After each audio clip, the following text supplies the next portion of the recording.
we don't have a generation problem. Obviously, China's done a very good job with their generation and their transmission. The challenge in Europe, as we saw on display in Portugal and Spain a couple of weeks ago, is that these grids are aging. These transmission grids were built after World War II. They never contemplated building transmission infrastructure for AI compute. I can guarantee you that was not in the design 60 years ago. And today, on a global basis, data centers are consuming about 60 gigawatts of power. So imagine New York City consumes about 5.5 gigawatts per day.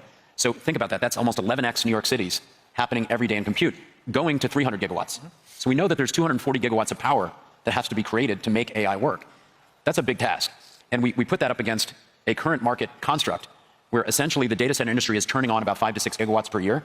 And over the next 5 years, we're going to have to light up 22 gigawatts per year. So you have this massive trade and supply imbalance that's only growing, which is the demand is going from 6 gigawatts to 7 to 9 to 22 per year, and we can only turn on about 6 gigawatts per year. So to your point, the traditional path of how we build power is completely insufficient. We have to throw everything at the problem. It's solar, it's wind, it's hydro, it's, as the speaker before said, gas.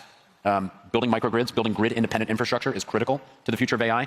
And there's not a one single bullet solution. We've talked about nuclear power that's 6 to 8 years away. We have a real problem, which is how do we get the generation capabilities adjacent or near or into the data center? And this is the challenge that our industry has to deal with over the next 2 to 3 years.